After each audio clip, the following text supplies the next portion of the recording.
Rolls-Royce.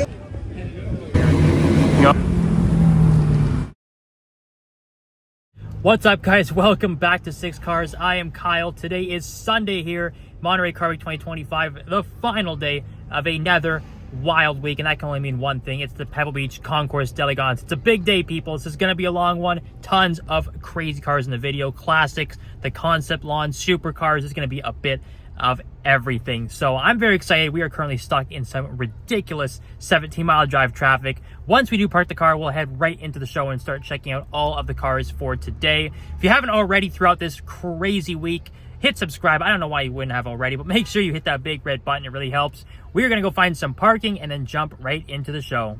Car Week struggles, Pebble Beach struggles, $200 for parking. Apparently, no problem for Mr. Bentayga. We are stuck in traffic, and we will be heading in shortly. Look at that. We've got a Rimac Nevera driving by here. Interestingly enough, this is actually a Toronto car, so from my hometown. And funny enough, I haven't seen it driving around yet in the streets of Toronto, but here we see it in Pebble Beach. There we go, Ontario plates. All right, guys, at the Brabus house here at the Pebble Beach Concourse. One of the most interesting cars we'll see today, the Brabus Rocket GTS 1000. So this is based off of an SL63 finished in full green carbon fiber. That is obviously the thing that sticks out the most from this front angle. Tons of aero on it, and obviously tons of performance upgrades as well, being with the 1000 designation. But just check out how the green carbon fiber shifts through the light here. It's absolutely beautiful. But the most interesting part of the car is clearly the back end, where they've converted it into a two-door shooting brake. Now, if you're familiar with the channel, you'll know I'm a bit of a sucker for wagons. I absolutely love them, and on this car it definitely works. I love this little lip spoiler they have at the back. They've even got one at the top too, sort of like the Audi RS6 Avant. But check it out, even down here by the rear diffuser, green carbon fiber. Same thing around the exits of the exhaust as well. I love these giant green 5 spokes too, look fantastic on this car. Even on the interior,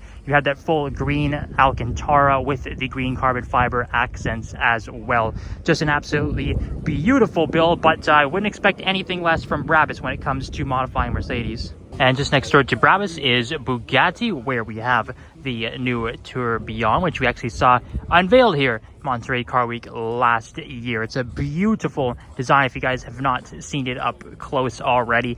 I do like how they kept some similarities to the past models like the Veyron and the Chiron, especially with the curvature down the side here. But obviously a big change is the power plant. It is now a V16 as opposed to the W16, where originally they said they were done with the W16 and they ended up bringing it back for the Boreal, which we did see in another video. But the back of this car is probably my favorites. Again, the lines and the curvatures through the rear lights and just that active rear spoiler, absolutely beautiful. Big rear diffuser as well. I love how it just incorporates that exhaust design too. And the third brake light is actually really cool too, how it just sort of lines across the center of the car just over that engine, which is completely exposed, by the way. No engine, sort of similar to the Lamborghini Revuelto. And I also do love the extreme back end here, how the rear tires are exposed just a little bit behind the rear diffuser. Gives it a very aggressive race car look. And if we shift around to the front here as well, you guys can get a look at that too. It's just great from every angle. That's all I can say. They really knocked it out of the park this time. And just to remind you guys, the front of the Tourbillon, so great design elements up here too. I love the giant horseshoe grille on this car, but also just how, like we pointed out at the back, how the third brake light just reaches all the way over the rear of the engine. You can see how that line comes all the way through and connects that center wiper right down to the front over the front grille as well. So many cool little design cues here. Bugatti, like I said, did a great job with this newer Tourbillon. And we made our way over to the concept lawn. We've always got some interesting new creations. There's concepts, there's new supercars, just a bit of everything. This one was a bit weird to me. I know I saw it unveiled online, the AMG GT XX concept, full electric. It's so interesting, like 4-door, like super hyper touring car. I believe it's somewhere in the range of like 1,000 horsepower they were aiming to get out of this particular concept. But look at the back here. I love how sleek it is. It's got a nice like fastback styling, I must say. Obviously, it is clearly a concept car. There's no windshield. I don't think there's any camera or anything either. But I do like the rear taillight design too. Weirdly enough as well, I don't know if you guys can see in the light, but the the rear grille there is an LED screen. It's actually saying words there. It says goodbye. We're still here. We're not leaving just yet, but quite interesting to see what these manufacturers can do with these concept cars. And you know what? I actually kind of like this one. And one of the funnest things about the concept line is you see some cars that kind of just never seen before. I'm not even really 100% sure what I'm looking at. I like to think car knowledge is pretty solid, but like I said, this is, I guess, a new reveal. It's called the Apex, and what's interesting about this, it sort of has like a Le Mans hypercar kind of vibe to it, just obviously quite futuristic, but gladly the door is open because take a look at the interior. I love how all the screens just sort of wrap around the steering wheel there. It's very cool and unique design, I must say. I don't know if it has a combustion engine or if it's electric, but looks wise, I gotta say, it's very cool. All right, super tight squeeze here, obviously, on the concept line. Lots of people, but this is the new Lexus Sport Concept that was just unveiled a couple of days ago, and I gotta say, it looks absolutely beautiful. There's some clear design cue elements from the LFA. I love this new headlight design as well.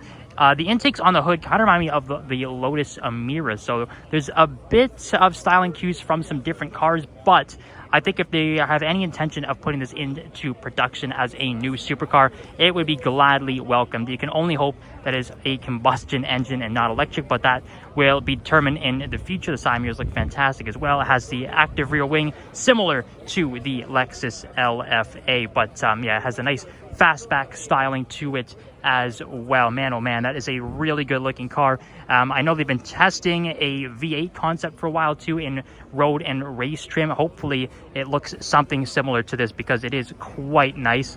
And we can also just get a quick look at the front of that Apex concept car there, which also looks really good. Like I said, very much reminds me of a Le Mans hypercar, so that is really nice to see. Here is the Zenvo Aurora. This is the Agile, so I do believe that is the one that comes with the fixed GT wing. I think the Tur is the one that's a bit more streamlined. It seems like a lot of these manufacturers are starting to do that, with Koenigsegg offering the Esco in 2 different variations, Zinger being the exact same, where it's like a low drag and a high downforce version. But I think these Zenvos look really nice. We saw them back in Toronto when they had an event. There's one driving earlier this week on 17-mile drive too. It had camouflage on it. Now you can actually see it in full production version, and I think it looks quite nice, guys. It's got a real like fighter jet vibe to it. I very much like this car. And here we go, guys. One of the big ones I want to show you from the concept line, I would say the main attraction is the new Lamborghini Fenomeno. This is a new 1 of 29 hypercar that is going to have 1,065 horsepower with the classic V12. So obviously, I think this is the first special edition that is based off of the Revuelto, and man, oh man, does it ever look futuristic. If you guys know the Terzo Millennial concept, it's kind of giving me like production version vibes, sort of that car. So there's a lot of, obviously, the carbon fiber accents at the front and as well on the hood. It kind of flows really well, nicely together. The whole side, obviously, down there is carbon fiber as well. Massive intakes on the side. I love the new wheel design too, but the back, I think, is questionably, or quite possibly, the most interesting part of the car. It's quite long, actually. I think it's much bigger than a Revuelto. At least that's the impression that I get. But I love that massive rear exit. It's bigger than the Revuelto or the Aventador. The rear taillight design is interesting. It's kind of similar to what we've already seen on the Revuelto, which is kind of turned upside down, but I think it actually might look better that way, to be honest. But I love that rear carbon fiber section over the top of the V12. It has an active aero rear wing, and obviously it costs millions and millions of dollars, being a very limited 1 of 29 Lamborghini. You'd expect nothing less. I'll see if I can get a quick look at the interior as well, but outside, design wise, I think it is quite lovely. And I'm going to walk up to the side right now so you guys can kind of see it. I think it's a little more aggressive than the current Revuelto interior, which honestly I think the Revuelto interior was a bit of a step back from the Aventador. I think this one is much better looking though, and I do like these sort of highlighter yellow accents. The seats though, take a look at that. It's definitely got that like fighter jet style that we like from previous special editions like the Reventon and such. But man, oh man, really cool to see a new Lamborghini here on the concept lawn. And let's see what else we can find. We have this interesting new Bentley SUV, the EXP15. Absolutely massive. I'm not even really sure if I'd call this like an SUV or a station wagon or a crossover, but it's quite an interesting design. I actually really like the rear taillights, how it just sort of wraps around in that boxy style. But I don't know, the hoops on the top kind of remind me of that new Lotus Electre. I'm not sure what we're looking at in terms of horsepower, but I can only imagine it's quite fast. I would assume, given the design styling of this, it's probably electric, but who knows? It could fool me. But interesting from the back. And we also have this new Zagato design car here. It's the 2-door 4-seater. It kind of reminds me of that BMW 3-liter CSL Mod, and I think it does actually use a BMW motor as well. It actually kind of looks quite good. As far as the concept line goes, this is probably a car that looks closest to production form.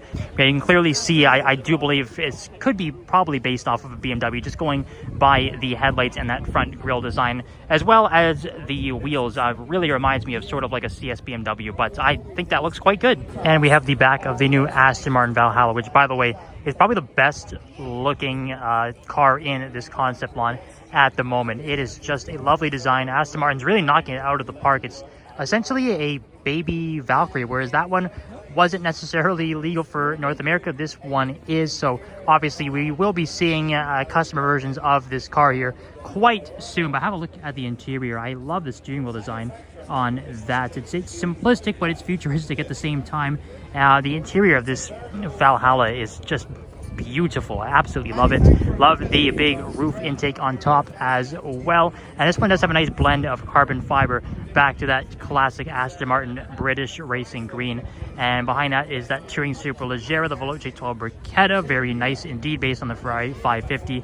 A great little, like, I guess we'd say resto mod, but Touring has been around for a long time. Very famous for their coach building. That's a great looking car. Okay guys, we are in the Pebble Beach Concours d'Elegance now. Lots of pre-war cars, which I know are quite interesting, but the main thing I want to see in here is the Formula One display. It's the 75th anniversary this year, and I understand they have a remarkable display. So if you are a Formula One fan, buckle up and sit down, because this is going to be a good one. So here's what I came for at this Pebble Beach Concours. The Formula One class, starting up with the 1955 Mercedes. You have a 1955 Lancia D50 here as well. I think I actually saw this exact same car back at Villa d'Este, and I did think I made a bit of an error when I said body panels on each side of the mirrors. Apparently those are actually the fuel tanks. So yeah, not much in the way of safety back then, obviously, but cool to see that car. There we go, I've got a 58 BRM there as well. I think BRM is most famous for 1962, and Graham Hill won the championship in a BRM. We've got a Van Wall over there. I believe in 1958, I think Van Wall was the first ever team to win the Constructors' Championship. So obviously a ton of significance with that team over there. We've got Scrab, which is quite rare. You don't really see those around too often. We're getting closer to modernity the further we go down. There's an AAR Formula One car, pretty iconic classic American racing team, the All-American Racers, in fact. But as you can see, they're getting a bit more modern. You see the designs changing. We go from the 50s to the 60s. There is a nice classic Lotus there as well in the British racing green and yellow. And then we go right into the 70s with the 1970 March 701, and driven by Jackie Stewart, three-time world champion. Very iconic car. Look at that Lotus there too. How nice is that from the Jim Clark era, as we are getting into the 70s now, and probably a lot more recognizable to many of the viewers. How about that for an iconic car? 1976 Ferrari 312 T2. I'm sure many of you are familiar with it from the movie Rush with the Lauda and James Hunt battle, but easily one of the nicest looking Formula One cars of all time. That will never ever get old. An iconic driver as well with Nicky Lauda. But the 70s, the mid to late 70s designs were just so damn nice on these cars. Like I said, I've got a Mario and Andretti Lotus as well. In fact, it is a 1978, so his championship winning year in the JPS livery black and gold. How iconic is that? This 1984 McLaren driven by Nicky Lauda, the last championship winning year for Lauda. But look at the rear wing on this thing. This is when the manufacturers were getting a lot more adventurous with their aero design. It is almost like two mini wings on either side of the big giant wing on the back of this car. But obviously a very iconic livery on the McLarens as we keep going down the lines. We're entering some Ferrari territory now. We have a 1989 Gerhard Berger Ferrari here, and this could be very significant because I do believe this is the year that they first introduced paddle shifters into this car, which, you know what, it's pretty obvious that a lot of technology from Formula One makes its way into road cars down the line, and now if you look at pretty much any modern supercar or hypercar, they all have paddle shifters, and it's thanks to these cars right here. As we continue down the line, we have a Michael Schumacher car here, 1998. Not a championship winning year of this one, but it was a pretty iconic battle he had with Mika Häkkinen in the McLaren that year. So man, oh man, you could definitely see how it's far more futuristic and modern looking than the 50s and 60s cars we were looking at earlier. They're a 2006 Ferrari, again a Schumacher car, his last year with Ferrari and his first stint in Formula One before he retired and then came back with Mercedes. But yeah, you can see definitely still kind of similar to the late 90s cars, but obviously just a lot more aero on it, but the shapes are still quite similar, but it definitely gets a bit more futuristic down the line. And there we go, a 2008 McLaren driven by Lewis Hamilton. Obviously very significant to his championship winning year, first with McLaren and first of his career, most successful driver of all time. Doesn't get much more iconic than that. And look at the front wing composition on this. It was always really interesting how they had the wing go under the nose, and then there was a smaller wing that goes over top of the nose, and you have those really weird, I don't even know what you'd call them, sticking off of the nose cone there for extra aerodynamics. Obviously far more advanced than the classic cars. Great to see that. And here is my favorites of the bunch, the 2009 Brawn BGP-001. One of the most remarkable stories in Formula One history. The team comes in with hardly any funding, their first every year. They basically found a loophole in the rules, made a double diffuser. The car was insanely fast. By the time the other teams caught on, made their own double diffuser. It was too late. Brawn was already too far ahead, and these guys won the championship. My favorite driver of all time, Jenson Button, was the driver too, so I'm very excited we do get to see that up close. And there we go, the modern cars. We have the McLaren MCL 38 here from 2024. We also have the Mercedes and the Red Bull down there as well. So really nice to see, obviously, the modern cars mixed in with the great 75-year history of Formula One. This is by far one of the coolest displays I have seen at any Pebble Beach concourse that I have ever been to, going through every single decade of the sport with some of its most iconic cars right up until today. I mean, let me know which one you guys like the best. It's hard to pick, there's so many of them, but I'd be very curious to see if you guys are more into the classics or the modern ones. I am definitely picking the Brawn though. There are some other lovely cars on the lawn as well, like this gold 365 GTS4. How nice is that color against the brown interior? Nice to see that. I see a 275 GTB4 back there as well.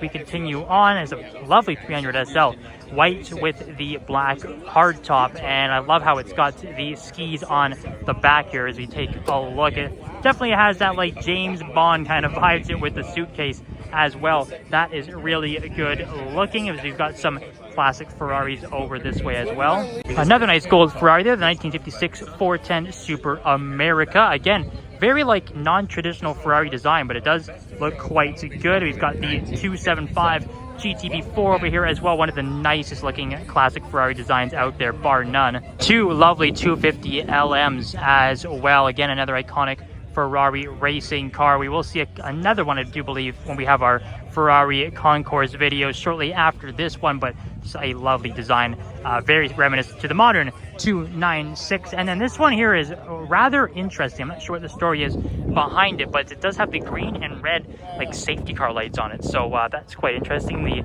12 Hours of Reims in France, very historic race. But take a look at the back here as well. I love how the rear bumper is painted in that like light teal blue. That is such a cool looking car, guys, and the fact there's two of them here is quite special. A couple of cool BMW art car race cars, sort of tradition for the brand. The M1 Pro car there, and the more modern M Hybrid V8 from Le Mans WEC. That one is really interesting, actually. A lot of graffiti on it. Quite nice to see that against the water here at Pebble Beach. Thank you, Nicholas and Johnny, for bringing us this beautiful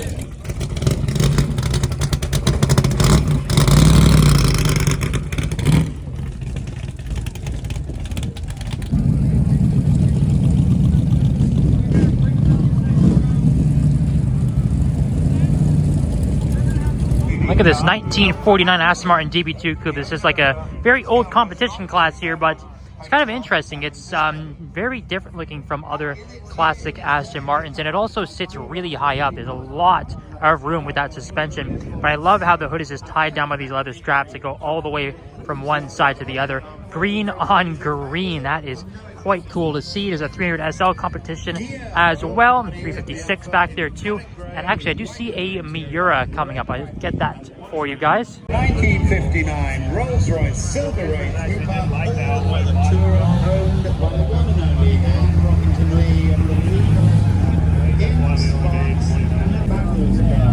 This Rolls-Royce Silver Race was delivered as a chassis.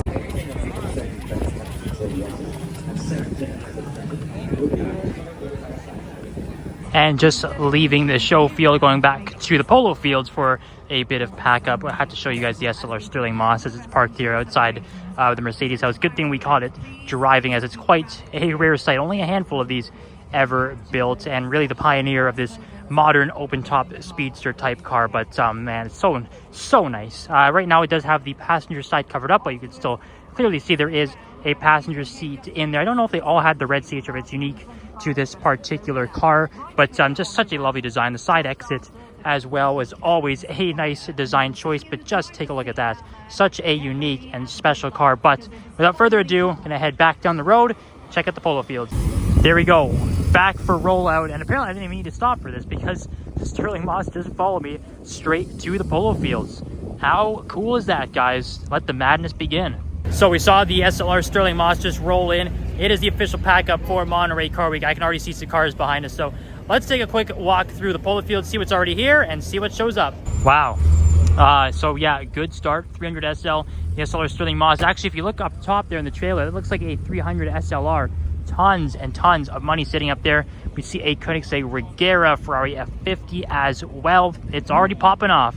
There we go with the gray and carbon fiber two-tone Koenigsegg Regera. I don't know if we've actually been up close with this one before. Probably just seen it in passing amidst all of the craziness with the hypercars we've been seeing this week. If you look in the back of that trailer as well, looks like they've got a Zinger 21C. There's just cars everywhere you look. This is one of the funnest parts of Car Week, actually, is just seeing everything leave all at once. It's just complete and utter pandemonium. There is the Ferrari F50 there as well. One of, I believe it was 17 in total that were displayed here at Car Week 2025. Man, oh man, that is just crazy when you think about it in perspective, just how many were actually here. That's very special. And one other minor detail on this Ferrari F50, possibly making it the coolest one here, all the way from Brazil in the Sao Paulo plates. That is so sweet. A couple of 675 LTs back here as well. And going by that red one, I would assume that that blue McLaren F1 is on one of these trucks, as it is the same owner. They all arrived together.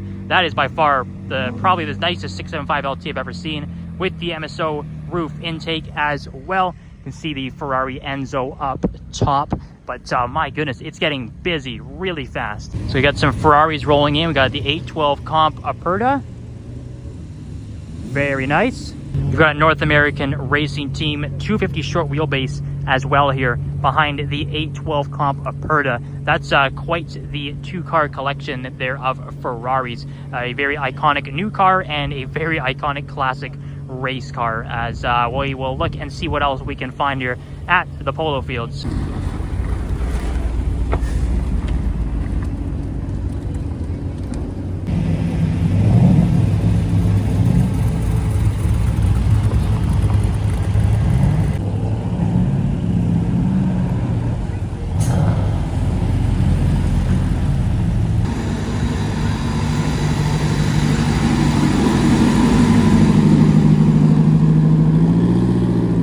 There we go, best car bar none at Monterey Car Week.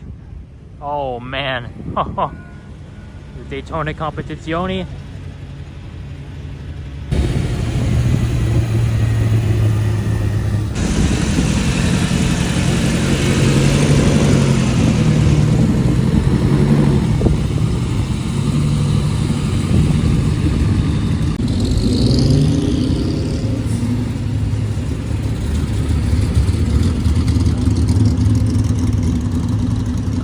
we go, the 3-seater Ferrari. How wild is that thing? Unfortunately, no passengers. It'd be kind of cool to see him loaded 3 up, but there we go. Yeah, and somehow that is a Bugatti. Wow. Not their finest hour, maybe. Yeah, he knows it. He knows it. Yeah, some Ferrari heat. 250 LM. There's a lot of money. And here's that weird electric Mercedes concept, which clearly does not work, unfortunately. It's being towed behind that big GLS.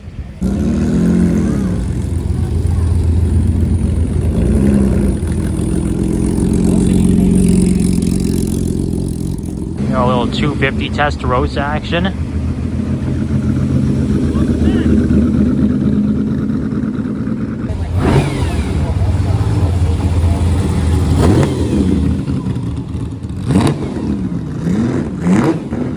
Wow, interesting 599 there. That is, I believe, a gated manual with a different front fascia. Wow. Go 250 GTO.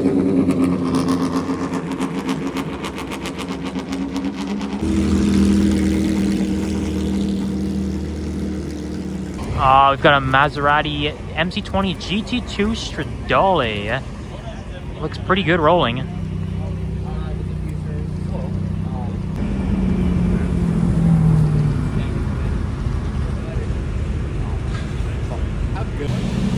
Go another 2 California Spider, I believe.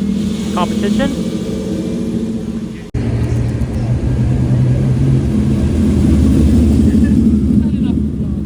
Hey, yo, there we go. Oh, we're cooking with the Ferraris now, guys.